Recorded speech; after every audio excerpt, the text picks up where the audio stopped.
Voilà. Il a dit tout à l'heure la valeur de la croix, de la mort, de la résurrection de Jésus. Amen. C'est vrai que j'ai omis de mettre donc derrière ces concepts celui de valeur, mais je crois que dans le développement, l'idée, n'est-ce pas, va ressortir véritablement. Alléluia. Alors, j'ai simplement mis la croix, la mort et la résurrection de Jésus-Christ de Nazareth.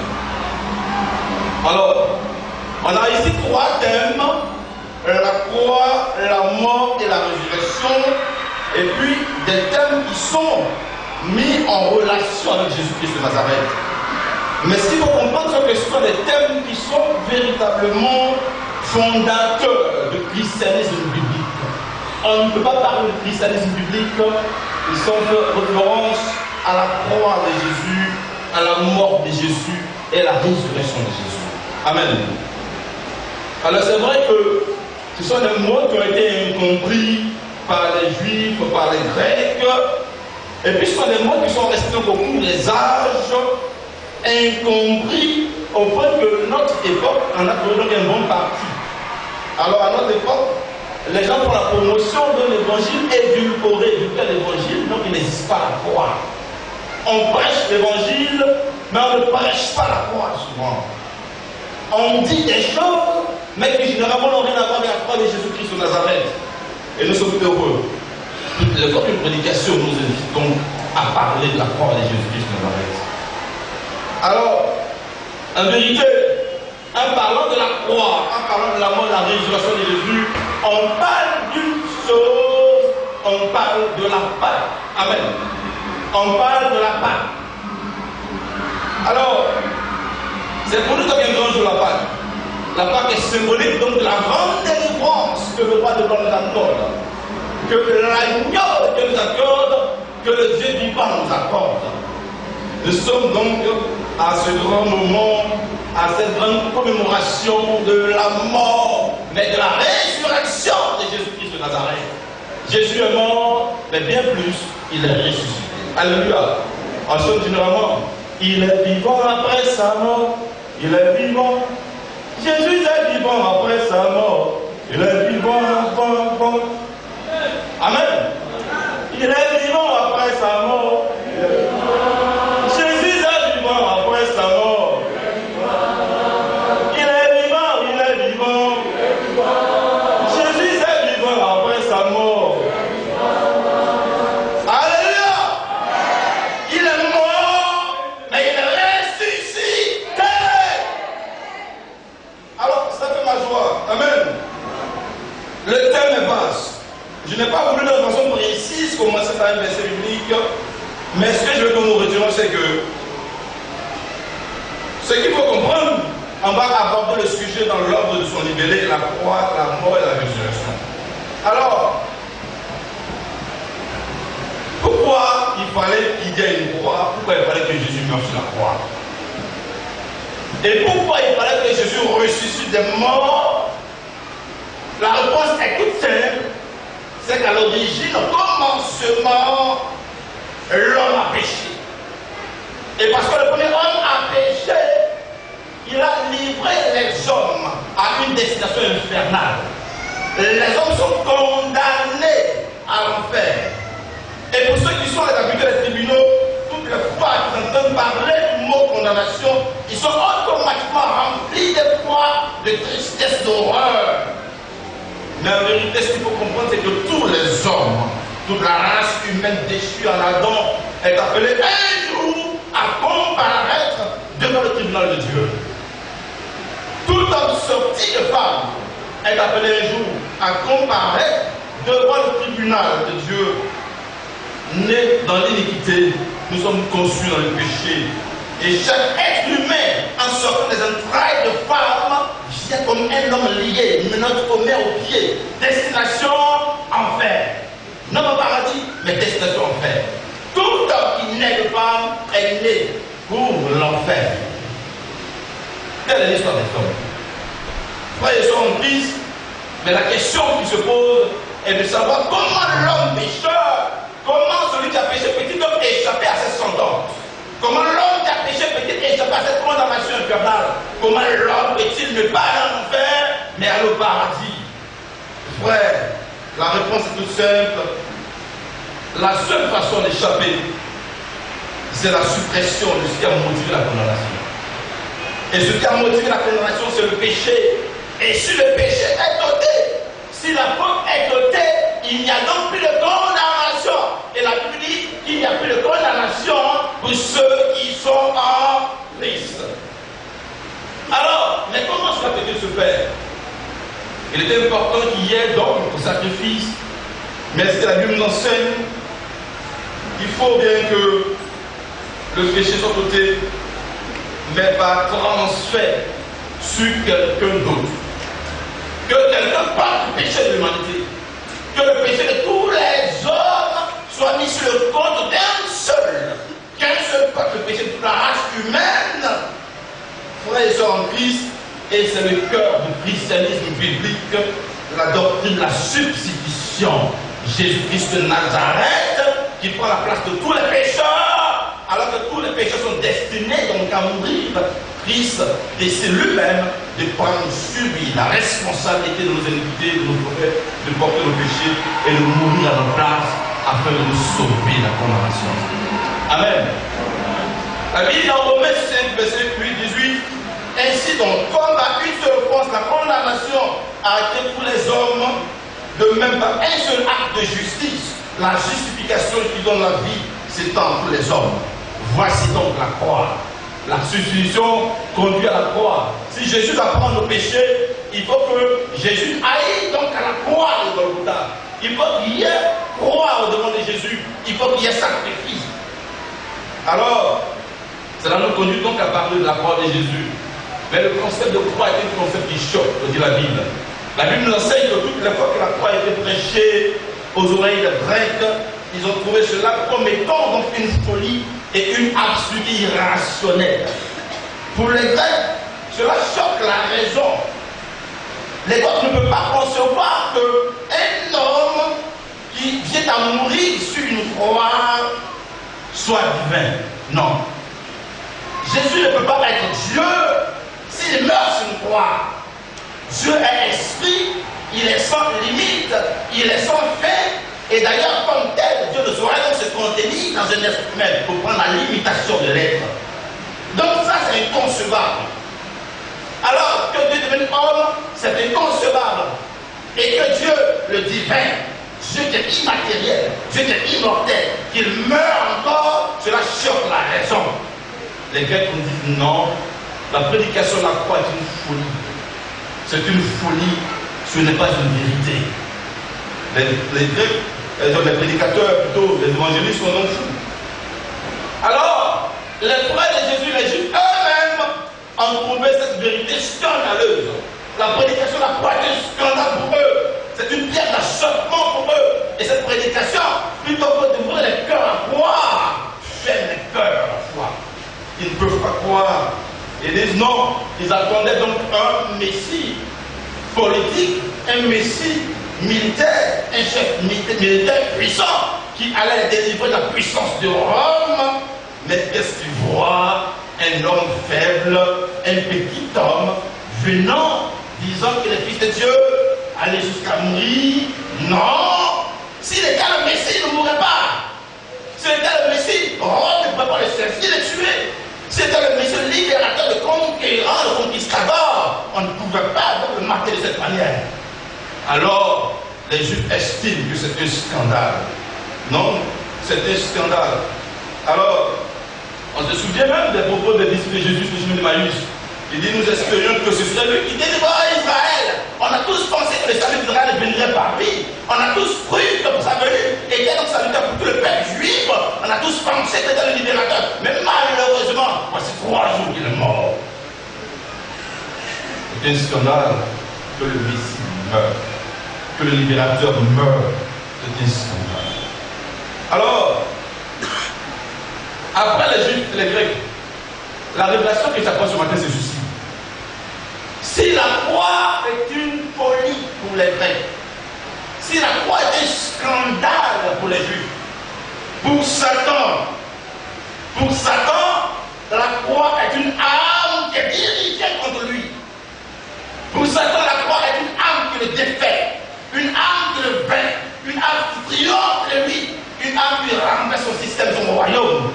âme qui l'ébranle. Alors Satan a peur de la croix. Satan a peur de la croix. Et c'est une âme redoutable. Et toutes les fois que les enfants de Dieu ont une pleine conscience, une pleine connaissance de la doctrine de la croix, Satan ne peut pas tenir au-devant d'eux, car Satan sait que la croix l'a bien fait. La croix l'a vaincu.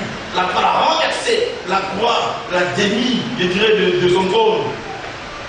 Alors, frères et sœurs, en Christ, la croix, pour nous chrétiens, c'est une arme puissante. C'est une arme puissante. La prédication de la croix, n'est-ce pas, est une arme puissante. Alors je me suis permis, alors, en parlant de la croix de Jésus, de me faire une représentation de l'histoire de notre salut. Depuis Gethsémani jusqu'à la croix, depuis Gethsémani jusqu'à la crucifixion, je me suis permis de faire une représentation et j'ai découvert que le ciel et la terre ont interprété diversement la mort de Jésus. Alors, d'un côté, je trouve les disciples de Marie, de Jésus. Les disciples de Jésus, Marie, sa mère, ses frères et ses sœurs, je les trouve d'un côté meurtris, meurtris, meurtris. Et le témoignage de la parole des disciples sur le chemin d'Emmaüs en dit long. Nous espérions que c'est lui qui allait nous délivrer. Ils étaient tous meurtris, tous découragés, tous abattus. Parce que Jésus est mort. J'imagine un peu Marie à distance de la croix. J'imagine un peu les disciples de Christ à distance de la croix, assistant à la mort atroce de leur maître. Imaginez-vous un peu la scène, comment ça peut se passer. Imaginez-vous un peu Marie, voyant l'accomplissement de la prophétie de Siméon. Et les femmes, soit une épée qui transpercera l'âme. Ce jour, Marie est arrivée à distance de la croix. Marie regardait son fils, son aîné, son premier-né, son fils, aux mains des hommes, aux mains des Romains, en train d'être cloué, en train d'agoniser, en train de mourir. Femme, imaginez-vous un peu que votre enfant soit mis à mort devant vous-même. Sous vos yeux, votre enfant est en train de mourir. Sous vos yeux, votre enfant ensemble. Sous vos yeux, votre enfant est encore déchiqueté. Sous vos yeux, votre enfant est la puissance du mal, en train de courir. Imaginez la scène. J'imagine un peu Jacques, Pierre, Jean, et les autres disciples arrêtés aussi quelque part à distance de la croix, certainement, en train de pleurer la mort du maître, mort insupportable, mort horrible, mort honteuse, le maître humilié devant les disciples, le maître humilié devant les femmes disciples, le maître humilié devant la mère disciple elle-même aussi. J'imagine un peu la scène, quelle scène qui fait mal et qui est douloureuse. Alors, d'un autre côté, alors que Marie, les disciples étaient en train de pleurer certainement, étaient meurtris, je vois les railleries, les moqueries des sacrificateurs, des Hérodiens, des conspirateurs de Rome. Je vois les moqueries, les railleries, en train de se moquer du Fils de Dieu. La scène s'interprète diversement. Il y a ceux qui pleurent, il y a ceux qui rient. Il y a ceux qui sont meurtris dans l'âme, et puis il y a ceux qui se réjouissent, ceux qui jubilent. Alors, on voit encore de l'autre côté Satan lui-même. Alors, de l'autre côté, Satan, ayant inspiré Judas, Satan se croyait donc maître de la situation. Et parce qu'il se croit maître de la situation, il a inspiré donc les gens à agir sous son institution. Il a commencé donc à inspirer les moqueries, à se moquer de Jésus par le biais des sacrificateurs. Parce que Satan avait attendu l'occasion. Dans l'histoire, dans l'épisode de la plantation de Jésus, lorsque Luc décrit la scène, Luc dit après, vers la fin, que après avoir tenté de toutes ces manières, le diable s'éloigna de lui jusqu'à un temps favorable. Il s'était éloigné jusqu'à un temps favorable. Satan avait cru trouver l'occasion favorable, le temps favorable. Alors, certainement qu'il se réjouissait de voir Jésus dans cet état. Certainement qu'il était heureux, parce que c'était le temps favorable. Il voulait en finir avec lui. Mais l'autre vérité qui m'a choqué la raison, jusqu'à ce que j'ai reçu une telle connaissance, je voulais comprendre les émotions du roi de gloire, les émotions de Dieu ce jour-là. Et je lis dans Ésaïe 53, le verset 10, ceci: il a plu à l'Éternel de le briser par la souffrance. Je dis, Yahoo. Si Marie et les disciples sont en train de pleurer, comment cette scène peut-elle être une scène qui plaît à Dieu? Comment Dieu peut-il prendre plaisir à briser son fils? J'ai cherché dans toutes les versions de la Bible. Jésus, il a fait le diable brisé par la maladie. Il a fait le diable le meurtri. Il a suivi la souffrance. L'Éternel l'ayant froissé. L'Éternel a voulu l'écraser par la souffrance. L'Éternel, il a pu à l'Éternel de le frapper. Mais j'ai lu plusieurs versions de la Bible et tout ce que j'ai pu tirer comme conclusion, c'est que Dieu a trouvé bon de briser Jésus par la souffrance. Il a trouvé bon de le briser par la souffrance. Dieu a pris alors plaisir à agir ainsi parce qu'il savait la propos de ce qu'il faisait. Dieu savait pourquoi il agissait ainsi. Il savait la propos de son acte. Il savait les raisons de son acte. Il savait les motivations de son acte. Pourquoi il agissait ainsi? Dieu le savait. Les disciples, les amis, la famille de Jésus, dans leur ignorance de la propos des choses, dans leur ignorance des motivations de Dieu, dans leur ignorance du but de Dieu, étaient en train de pleurer, étaient en train de se meurtrir sérieusement, parce qu'ils ne savaient pas ce que Dieu disait. Alors, là où il a plu à Dieu de briser son fils par la souffrance, de le meurtrir, de le froisser, de l'écraser, de le frapper, là aussi, il s'est trouvé des disciples et une famille inconsolable. Dieu, d'un côté, prend plaisir à briser son fils, d'un autre côté, une famille et des amis inconsolables. Alors, Satan se croyait maître de la situation. Mais ce qu'il faut retenir, c'est que Dieu n'est pas sadique au point de trouver du plaisir à écraser son fils unique. Dieu n'est pas pervers, méchant, sadique, mauvais, au point de prendre plaisir à briser, à écraser, à froisser son fils unique. Non! S'il a fait, c'est pour une raison. Il n'agit pas arbitrairement. La souffrance de Christ, la mort de Christ, avec une cause légitime. Jésus-Christ soutenait notre cause. Jésus-Christ était en train de défendre notre cause. Jésus-Christ était là donc pour nous. Amen. Et c'était la volonté du Père qui souffrit ici, qu'il soit écrasé. Alors, je découvre que dans cette histoire, chacun joue son rôle. Satan joue le rôle, n'est-ce pas? Jésus m'a eu son rôle. Et Dieu m'a eu son rôle aussi dans cette histoire. Alors, Satan, lui, au début, il pensait que c'était le maître de la situation. Maître de la situation. Imagine le monsieur. Alors, il a inspiré les hommes. Et les hommes qui étaient inspirés, eux aussi, croyaient être maîtres de la situation. Parce qu'ils étaient inspirés par Satan. Vous savez, ça me rappelle un peu une histoire. Il y a des moments où Satan fait des choses, mais en réalité, Dieu est derrière les choses aussi. Lorsque moi je connaissais le Christ, je n'étais pas allé à l'église pour Jésus. J'étais à l'église pour une jeune fille. C'est mon témoignage de conversion. Vous avez bien entendu ici, vous ça aussi. Alors nous étions sur le campus et quand cela des filles souvent. Ça, c'est pour moi. On se donne un temps. Alors la jeune fille était une sœur en Christ. Moi je ne la connaissais pas comme chrétienne. C'était ma voisine, tout le monde en vie. Et puis j'ai commencé à placer donc les pions. Alors, on me disait des noms, mais j'étais persévérant, jusqu'au jour où un dimanche matin, très facile, je vais faire un pote, vous me demandez de venir à l'église avec elle. Je dis, ah, c'est qu'elle a fait ça. Mon voisin de chambre dit, allô, laisse ça. Dans notre programme à nous, je devais simuler une conversion, faire semblant d'être converti. Et un malheur. Je frappe et je reviens à la maison. Vous avez compris? Je fais seulement d'être converti. Si elle pense que je suis converti, elle cède. Alors moi, après ça, je reviens et puis je suis un peu païen. C'était le plan qu'on avait passé. Mes frères, alléluia. Dieu est Dieu. Dieu est Dieu. Même si tu es mort, je ne l'ai pas vu.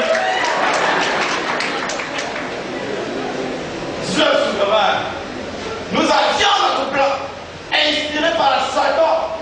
Mais en réalité, Satan, n'est-ce pas, qui inspirait, c'était mon ami a parlé ainsi. Dieu trouvait dans ce propos, mon ami aussi l'occasion d'exécuter son plan. Voici moi, je vais t'aller toujours. Alléluia! Et c'est ça. La Bible dit dans Luc 2, verset 1 à 6, la fête des Pâques dans le vin après la Pâque approchait. Les principaux sacrificateurs des scribes cherchaient les moyens de faire mourir Jésus, car ils craignaient le peuple. Alors Satan entra dans Judas. On dit Satan entra dans Judas, surnommé Iscariote, qui était du nombre de 12. Et Judas alla s'entendre avec les principaux sacrificateurs et les chefs des gardes sur la manière de livrer Jésus. Il fut dans la joie et il promet de lui donner de l'argent. Après s'être engagé, il cherchait une occasion favorable pour leur livrer Jésus à l'issue de la foule. Alors d'après ce texte, il semble vraiment que Satan est entré en Judas afin de l'inciter à livrer Jésus aux chefs religieux qui cherchaient à le faire tuer. Mais l'opinion vraiment répandue, c'est que le diable a voulu tuer Jésus pour se débarrasser de lui. Alors le diable s'est réjoui de la croix de Jésus, s'est réjoui de la croix qui était sa soi-disant grande victoire.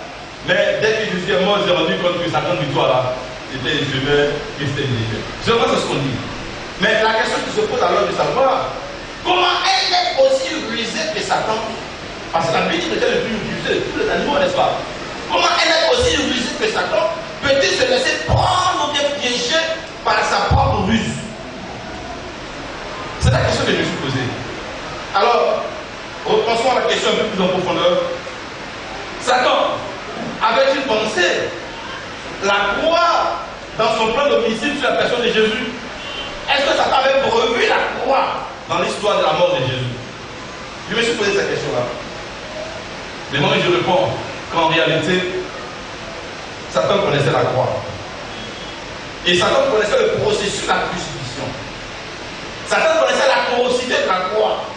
Il connaissait son corollaire, ses conséquences. Alors, Satan, retenez bien, selon ce que je vois, il en avait peur. Si toutefois la croix devait occasionner la mort de Jésus, il en avait peur. Si la croix occasionne la mort de Jésus, je m'explique pourquoi. Il savait lui-même qu'un jour la croix allait sonner dans sa fin.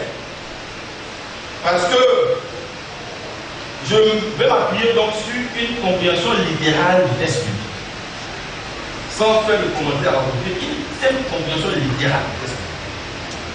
Dieu a dit à Satan expressément, puisque tu as fait cela, tu seras maudit entre le bétail et entre les animaux des champs. Je saute. Je mettrai inimitié entre toi et la femme et ta postérité et sa postérité. Celle-ci t'écrasera la tête et tu lui briseras le talon. Suivez mon raisonnement. Donc Satan sait qu'un jour la postérité de la femme va lui écraser la tête, va détruire son autorité, va détruire son gouvernement. C'est la raison pour laquelle l'apôtre Jean dit que le Fils de l'homme a paru pour détruire les yeux du diable. Amen. Alors, Satan, il n'ignore pas le processus de la crucifixion. Il sait comment crucifier les gens. Même fois, Satan a vu les hommes crucifiés. Et ceux qui étaient crucifiés étaient de lui. Puisque c'est lui qui certainement a inspiré le mauvais comportement pour arriver à la croix. Alors, Satan sait, il connaît les films de la crucifixion. Il sait que dans la crucifixion, les clous des Romains étaient plantés précisément dans le talon des crucifiés. Voici pourquoi il y a une bonne sens de la pièce. Alors, les clous des Romains étaient pointés dans le talon des crucifiés. Alors, si ton Christ se retrouvait donc à la croix, cela voudrait dire que son talon serait percé. Si donc son talon est percé, cela voudrait dire qu'il va écraser la tête de Satan. Alléluia! Satan, il connaît la vérité. Il connaît la vérité.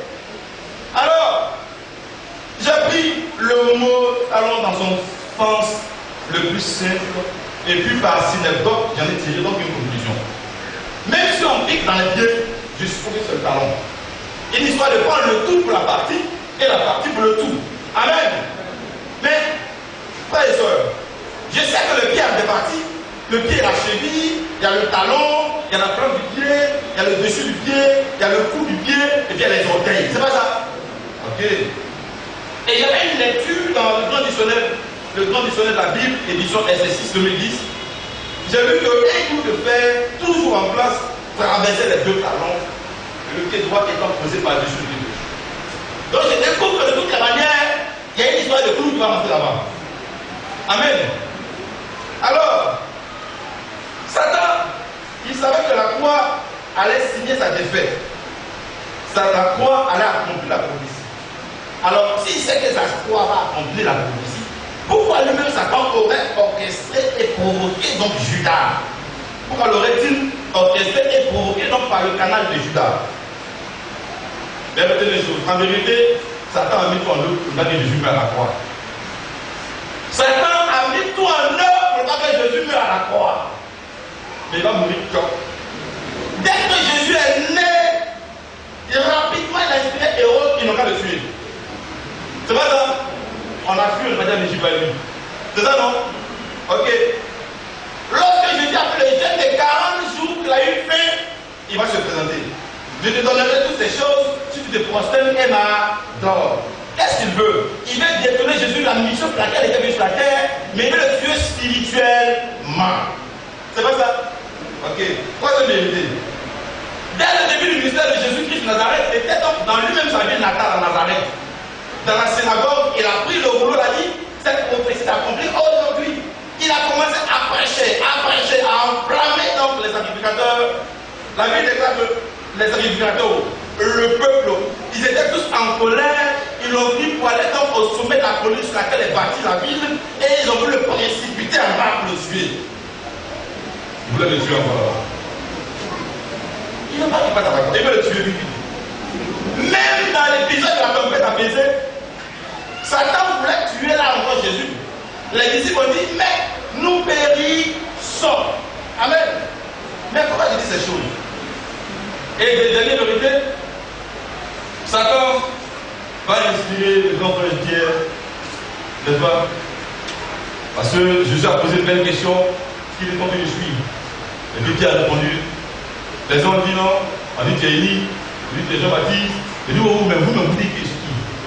Pierre, le Dieu Père. Non, sur le Christ, le Fils du Dieu vivant. Et les frères, c'est pas toi qui as dit ça, hein? C'est pas la chair, c'est pas le sang, ça c'est Dieu même qui t'a parlé. Satan était qu'à la voix de l'entendu. Il dit, ah, parce que vas-y. Quelque temps après, je lui dis, je veux aller à Jérusalem, je vais souffrir, je vais mourir. Il dit, ouais, faut essayer de corriger ton langage. Il y a des choses pour pas dire. Il y a des choses pour pas dire. Donc, Satan inspire Pierre pour détourner Jésus de la croix. Parce que Pierre, en doyen, en vieux père, il parle à son petit. Je suis un jeune frère, moi j'ai de l'expérience, moi ici, on connaît ici le terrain. Quand tu as un on ne peut pas dire des choses comme ça, c'est pas bon. Il dit, arrière de moi, Satan.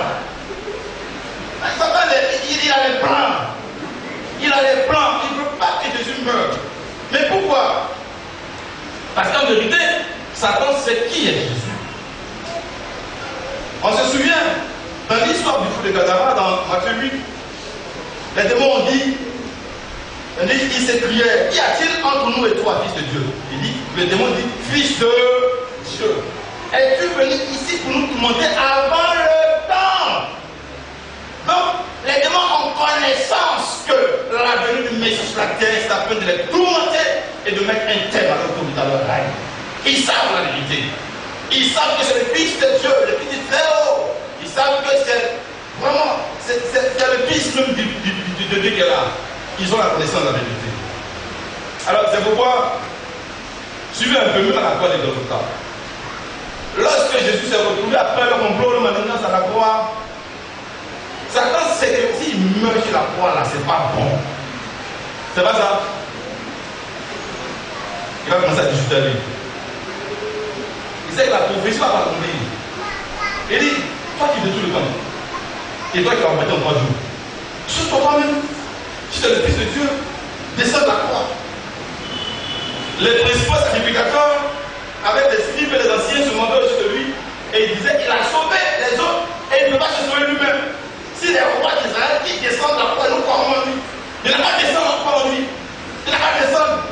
Mais pourtant, il est nécessaire que le Christ meure à la croix, et non pas ailleurs autre que la croix. Car la Bible déclare qu'il était important que sur la croix, il soit malédiction, afin de nous délivrer de la malédiction de la loi. Donc Satan a connaissance que si le Christ meurt à la croix, c'est pas bon. Descends! Descends, descends! Faut descendre! Oh, il faut descendre, Dieu! Faut descendre! À un moment donné, on ne peut plus faire de mon frère, mais on va descendre! Les garçons vont descendre! D'abord, les garçons vont descendre! Je ne descends pas, je vais mourir ici. Je ne descends pas, je vais mourir ici. Je ne descends rien ici. Et j'ai lu et j'ai été ému en disant que dans l'histoire même des crucifixions, à l'époque, quand on te crucifie, et puis les gars qui sont bons. Quand les gars sont bons, souvent les parents les viennent détacher les crucifiés. Et puis il y a même qui survivent. Il dit, mais tu es fort, hein. Donc quand tu arrives autour de Jésus, il a planté garde. Et puis on ne bouge pas ici. Parce que imaginez-moi qu'il n'y avait pas de garde. Il sait que Pierre va venir détacher. Pierre allait les détacher. Ils allaient les détacher. Descends, descends. Mais j'allais les détacher vite, vite. Mais frère, si les détacheurs étaient morts, on était morts. Il était important qu'il meure là-bas. Il ne faut pas les détacher. Qu'il meure sur la croix. Qu'il soit maudit. Maudit et quiconque est pendu au roi. Alors, Judas savait la vérité. Alors la question c'est, si Satan savait que la croix allait signer sa défaite, comme le dit la prophétie, pourquoi l'aurait-il orchestré et brouillé dans le travail de Judas? La Bible dit dans Jean 13, pendant le souper, lorsque le diable avait inspiré au cœur de Judas Iscariote, fils de Simon, le dessein de le livrer. Je saute encore, je vais au verset 2, verset 27 maintenant. Ayant ainsi parlé, Jésus fut trouvé dans son esprit, et il dit expressement, en vérité, je vous le dis, l'un de vous me livrera. Les disciples se regardaient les uns aux autres, ne sachant de qui il parlait. Un des disciples, celui que Jésus aimait, était couché sur le sein de Jésus. Simon-Pierre lui fit signe de demander qui était celui dont parlait Jésus. Et ce disciple s'étant penché sur la poitrine de Jésus, lui dit, Seigneur, qui est-ce que Jésus répondit, c'est celui à qui je donnerai le morceau trempé. Ayant trempé le morceau, il le donna à Judas, fils de Simon Iscariote. Dès que le morceau fut donné, Satan entra dans Judas. Jésus lui dit, ce que tu es venu faire, fais-le promptement. Ce qu'il faut comprendre, c'est qu'au fond, Judas, en complotant contre Jésus, il exécute sous l'inspiration du diable le plan de Dieu révélé dans les Écritures. Captez bien la vérité. J'ai dit bien, Judas, en complotant contre Jésus, exécute sous l'inspiration du diable le plan de Dieu révélé dans les Écritures.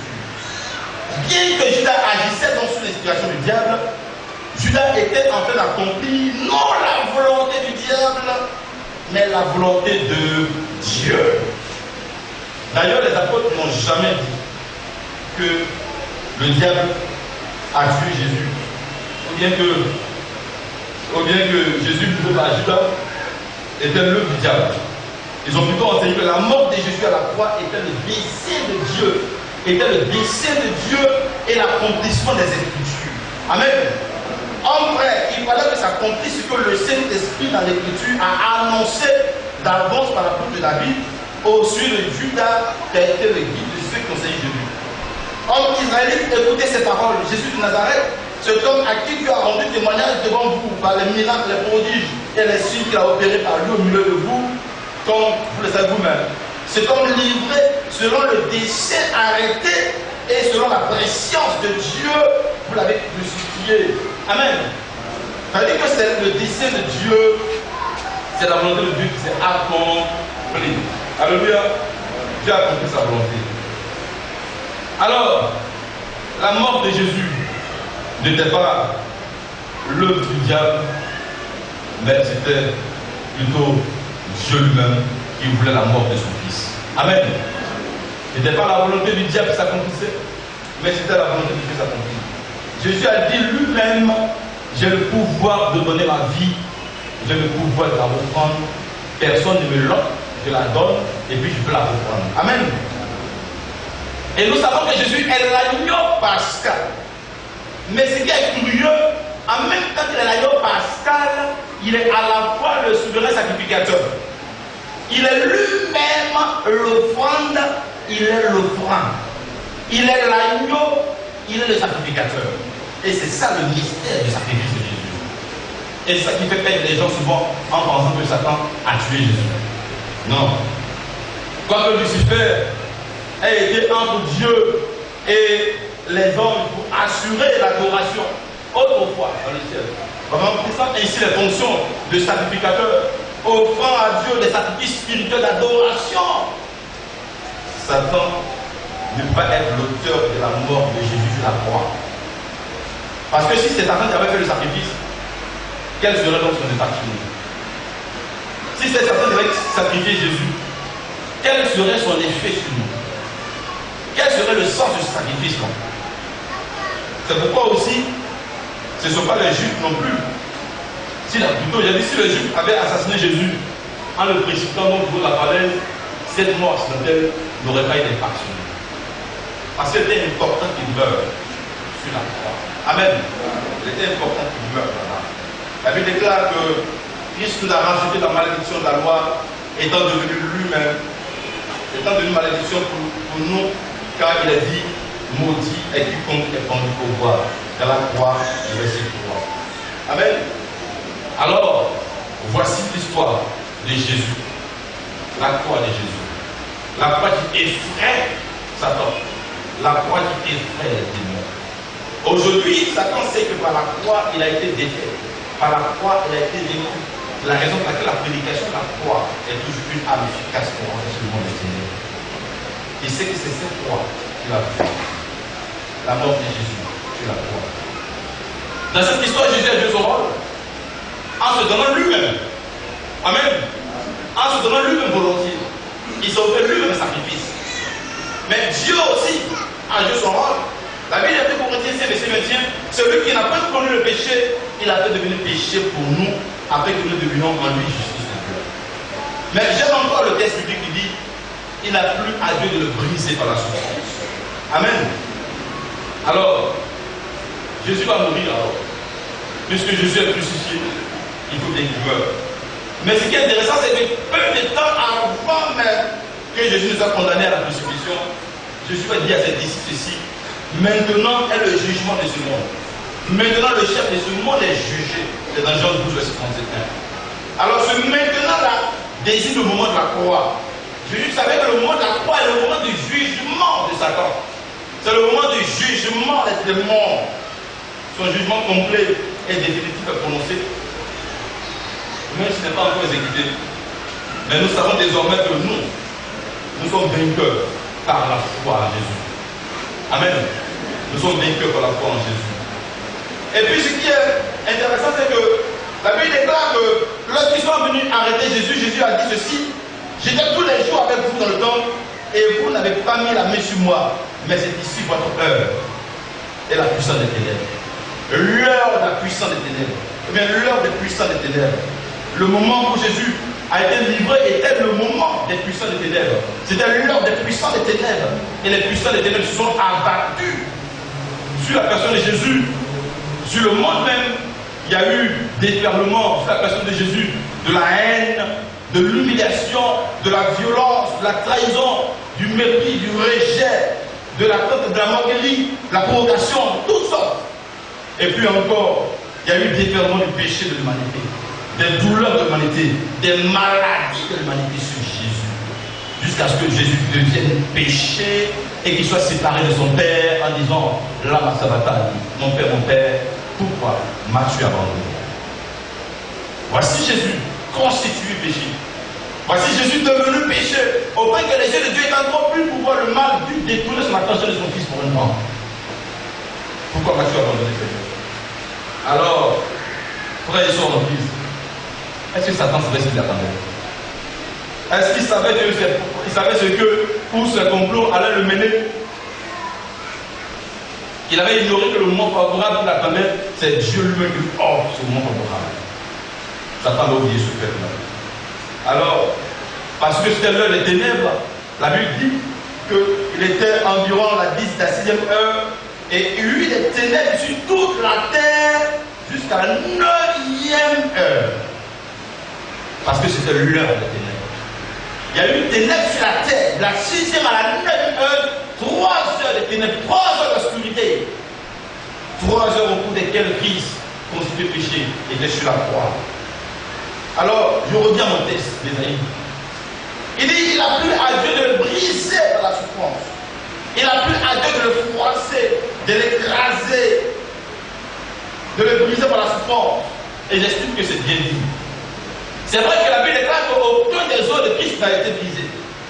Mais retenons ceci. Chaque coup, captez ce message, chaque coup qui froissait la chair de Jésus, chaque coup qui froissait son esprit, son moral, mais il met l'accent sur la chair, sur le corps flagellé. Chaque coup qui froissait le corps, qui écrasait son corps, qui brisait son corps, avait manifestement pour effet de briser les chaînes qui nous tenaient liés dans le corps de Satan. Est-ce que vous captez le message? Chaque coup qui brisait Jésus, chaque coup qui le froissait, chaque coup qui l'écrasait, qui le brisait, avait curieusement manifestement pour effet de briser les chaînes qui nous tenaient captifs dans le corps de Satan.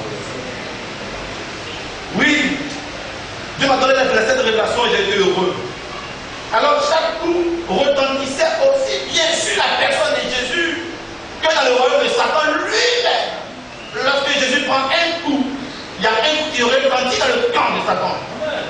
Lorsque le Christ prend un coup retentit sur les chaînes de l'autel captif.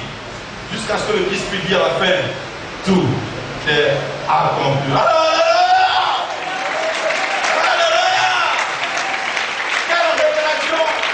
Tout est accompli. J'ai ôté le péché. J'ai vaincu le péché. J'ai vaincu la maladie. Ils sont désormais guéris. Il va me mettre dessus. J'ai vaincu la mort. Il n'y a plus de condamnation pour ceux qui sont désormais à moi. Ils sont arrachés de la malédiction de la loi. Aïe, aïe, aïe. Voici les coups ont retenti. Mais les coups qui retentissaient sur sa personne, les coups qui le brisaient les chaînes qui tenaient captifs dans l'impudicité, dans l'adultère, n'est-ce pas, dans la fornication, dans le vol, dans le mensonge, dans la masturbation, tout ce qui nous tenait liés lorsque Christ recevait des coups, les chaînes ici étaient aussi brisées. Et tout est accompli. Et la suite du texte est intéressante. La suite du texte dit ceci que oui, lorsque le Christ a dit tout est accompli, le voile du temple s'est déchiré depuis le haut jusqu'en bas. Alléluia. Pourquoi? Parce que le Christ venait d'ôter le péché. Le péché qui était le stade entre Dieu et les hommes a été ôté. Désormais, il n'y a plus de péché. Désormais, nos péchés sont pardonnés. On peut avoir accès au trône de Dieu.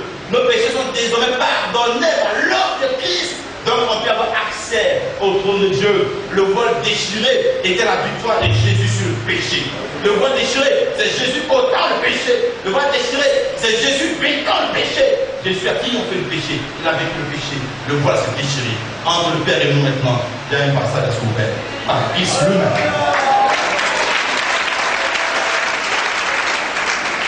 Ouais. Et ce n'est pas tout.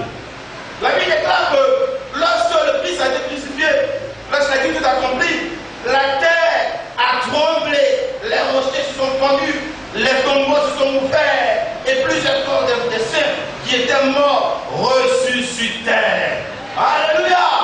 Voici comment la mort de Jésus, la mort de Christ, occasion de résurrection.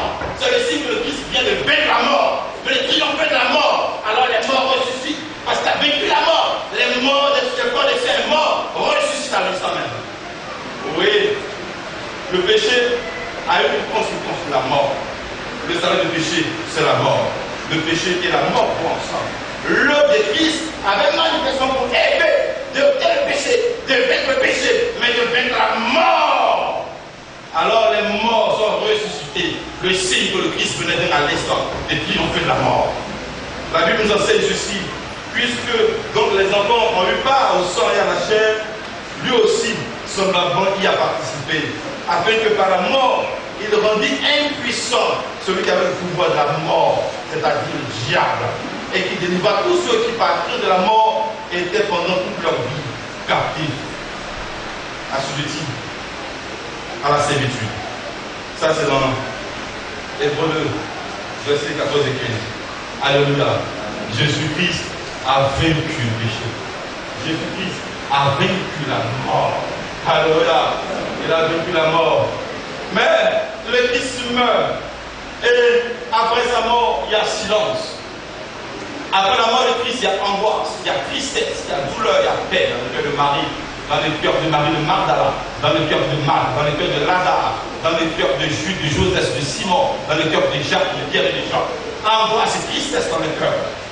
Dans le cœur des disciples du chemin de Maïus, angoisse et tristesse. Alléluia. Ils étaient meurtris, meurtris, meurtris. Le libérateur sur lequel répondait leur espoir et leur espérance est mort. Frère, il est mort. Amen. Le troisième jour, contre toute attente, contre toute attente, alléluia, oh Jesus,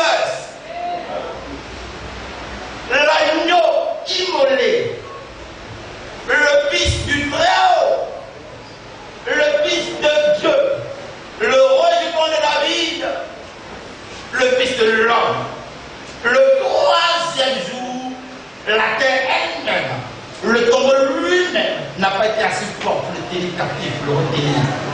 La terre l'a vomi, la tombe l'a vomi. Jésus est ressuscité de la mort, il est ressuscité. Jésus a vaincu la mort. Frère, et sa mort et sa résurrection sont importantes. Mais la résurrection de Jésus est importante pour plusieurs raisons. D'abord, c'est le témoignage que notre Dieu que nous servons est un Dieu qui est puissant. Il est souverain. Il a le droit de dire de mort sur tout être humain. Il donne la vie, il donne la mort. Il peut donner la vie, il peut ressusciter la vie des morts d'eau. C'est le signe que notre Dieu que nous servons est souverain, il est tout puissant. En ressuscitant Jésus dans les morts, Dieu nous rappelle sa souveraineté. Oh, correction en Christ. Mais ce qu'il faut retenir, c'est que si Jésus-Christ est ressuscité encore, pour nous, comme vérité encore qu'il faut comprendre, cela voudrait dire que la résurrection des chrétiens est un fait qui est réel. Cela voudrait dire que demain nous ressusciterons après la mort. Cela voudrait dire que demain les frères qui sont morts ressusciteront. Cela voudrait dire que nous ne serons pas éternellement donc sous la terre, mais le jour viendra où nous sortirons donc au vainqueur des tombeaux. Amen. Oui. L'apôtre Paul a mis en garde les Corinthiens qui ne croyaient pas en la résurrection des morts. Paul leur a dit que si vous ne croyez pas en la résurrection des morts, cela a des conséquences, mais des conséquences désastreuses. C'est-à-dire que la prédication de Jésus n'a pas de sens. Si tu ne crois pas à la résurrection, c'est que la prédication de Jésus n'a pas de sens. C'est que la foi en Christ est inutile. C'est que les témoins et les prédicateurs de la résurrection sont des menteurs. Nous sommes des menteurs. Et il n'y a pas un homme à racheter. C'est que tous les chrétiens vont périr. Si vous ne croyez pas à la résurrection, c'est ce que je vais dire. Mais Christ ressuscité est devenu les prémices de ceux qui sont endormis. Christ ressuscité, c'est le signe que demain, nous aussi, nous serons ressuscités. Mais Christ ressuscité, c'est le signe que Dieu est puissant. Il est tout puissant pour vaincre la mort, tout puissant pour vaincre la maladie, tout puissant pour te délivrer, tout puissant pour te libérer. Jésus-Christ a tout pouvoir. C'est la raison pour laquelle la Pâque pour nous est toujours le symbole de la délivrance. Et ce matin, notre Dieu va pouvoir t'apporter à toi une délivrance particulière. Jésus-Christ est ressuscité. La mort n'a pas pu le retenir. La mort ne doit pas te retenir alors. La mort même financière, économique et sociale ne doit pas te retenir. Il faut bien que tu ressuscites aujourd'hui. Alléluia. Que ta résurrection soit économique et financière, morale, sociale, intellectuelle, c'est certain. C'est que tu dois ressusciter. Jésus a ressuscité physiquement. On l'a vu. Tu n'es pas encore mort. Mais tu dois ressusciter. Parce que tu n'es pas tombé. Tu dois ressusciter. Parce que tu es tombé dans la galère. Tu dois te relever. Parce que tu es dans la misère. Tu dois te relever. Tu dois donc ressusciter. Il faut bien que tu connaisses cette grâce. Je sais de quoi je parle. Dans cette église, il y a des années en arrière, j'ai rendu mon témoignage de grâce. Comment cette œuvre, la croix, m'a délivré. Oh, les frères de Bassam connaissent ce témoignage. Il y a 6 ans en arrière, je l'ai rendu ici. Pour ceux qui sont nouveaux, ils ne le connaissent pas. Je vous donne juste un appel sur ce témoignage. Ce que la croix de Jésus a fait de ma vie. Ce que la mort, la résurrection de Christ a fait dans ma vie à moi-même. Je suis convaincu que le Christ peut le faire pour toi ce matin. J'étais ici. Voici mon papa qui est là-bas, mon témoin. Conseil pour mon mariage. Alors qu'il me préparait psychologiquement, physiquement, même pour mon mariage. Tous les conseils, c'est ce que je me dis. Il ne savait pas que son petit était mouillé à petit feu. Parce qu'à un mois de mon mariage, on a découvert que j'étais séropositif. Et c'était vrai. Ce n'est pas du mensonge. Il y avait des bêtes. La vérité, ce n'est pas vrai. Alors que l'église était déjà décidée, les trois de dimanche étaient moniteurs. Les enfants étaient déjà braves pour le mariage. Alors que mes élèves étaient déjà braves pour le mariage. Alors que le vieux lui-même assis, la vieille, tout le monde était prêt pour le mariage. Parce que j'allais marier leur fille. À la maison, les préparatifs par le bon train, tout était cool, tout roulait au-dessus des rails. Mais je tenais seul du secret. Ma grande soeur, Monique, et moi, nous avons le secret. Ah, là, j'étais malade. J'étais moribond. J'étais presque mort. Frère, le mariage n'aura donc pas lieu alors? Le mariage n'aura donc pas lieu? Non, je dois me marier. Il ne restait plus qu'un mois. Et j'ai dit à Lusa, j'ai fait l'économie de certaines parties du témoignage pour refaire le test. On m'a dit d'attendre dans 3 semaines le résultat. J'étais dans l'attente du résultat. J'ai pas eu le courage de partager le témoignage avec le Dieu qui prie pour moi. J'ai pas eu le courage de partager avec quelqu'un. Tout ce que j'ai pu faire, par conviction du Saint-Esprit, entre dans la maison, jeune, prie et jeune. Je venais ici à l'église prêcher la parole. J'allais à la prison prêcher la parole. Je vestais ma fête, j'enseignais les enfants. J'étais dégoûté, mais personne n'avait soupçonné un instant que j'étais en train de mourir. Je donnais bonne mine, bonne impression. Parce que j'avais confiance que ce Christ mort. Lazare est mort. Il avait 4 jours dans le tombeau. Ses soeurs ont dit à Jésus, Jésus, tu donnes du pain, tu multiplies du pain, on sait ça. Tu guéris des royaumes, on sait ça. Tu guéris des paralytiques, on sait ça. Mais quelqu'un qui est mort, qui avait 4 jours dans le tombeau, Jésus, c'est pas la peine. C'est pas la peine. Alors, si Lazare, lui, peut revivre, alléluia. Alléluia.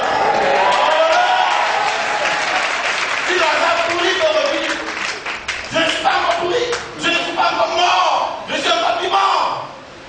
Et la Bible dit ceci. Ce sont les vivants qui louent l'Éternel et non les morts, n'est-ce pas? La Bible enseigne une chose. La Bible dit que le sang, l'âme est dans le sang.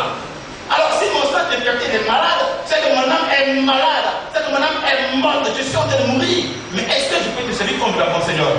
Tu m'as dit que je suis ton serviteur, pasteur. Tu ne m'as pas dit que c'est présager sur moi. Je suis pasteur. Alors Seigneur, délivre-moi. Fais-moi pisser ce sang. Vide le sang impur. Vide mon sang dans mon corps. Je ne veux pas le témoignage du genre, Dieu m'a délivré. Dieu m'a délivré. Et puis on ne voit pas de signes extérieurs. Mais je veux que mon sang quitte mon corps. Quelque temps après, mon beau-père m'appelle. On me dit, l'année dernière, on va repousser un peu. Et Dieu. Parce que le résultat c'était le 29 juillet finalement.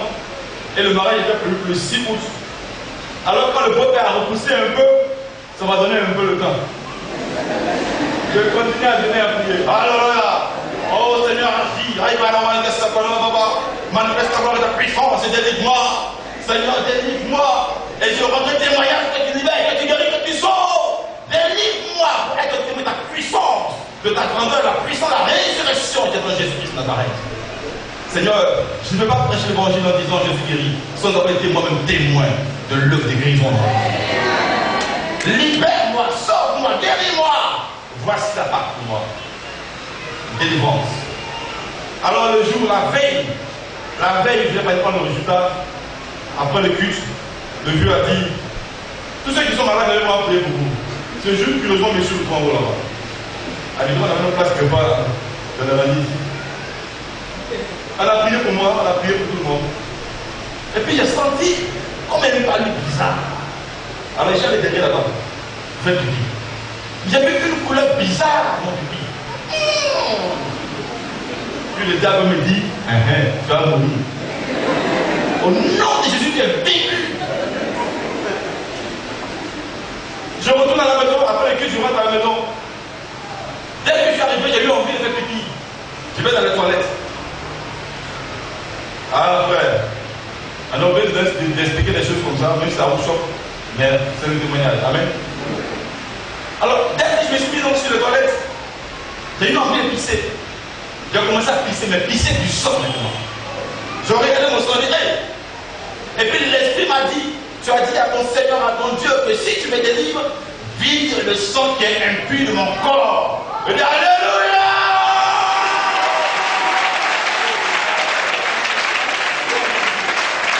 My God! Il n'a pas changé. Toute la journée, j'ai pissé mon sang. Devenu un peu comme une femme en période de menstruation, je ne dis même pas les pochettes me protéger. Le matin, monsieur me donne le visage.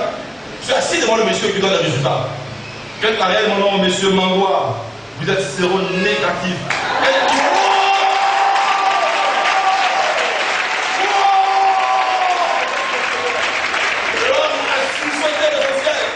Il m'a regardé. J'ai commencé dans les chiffres très huile à passer le vendredi. Je suis gagné ici là.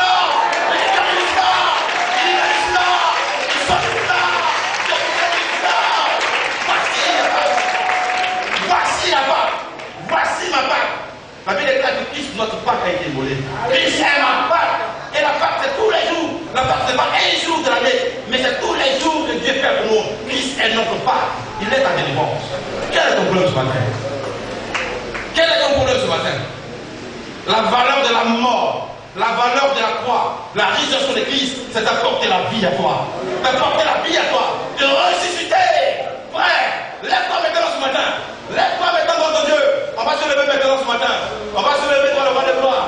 Parce que le Dieu qui nous a tout puissant pour délivrer, puissant pour sauver, puissant pour apporter la vie, pour apporter la délivrance.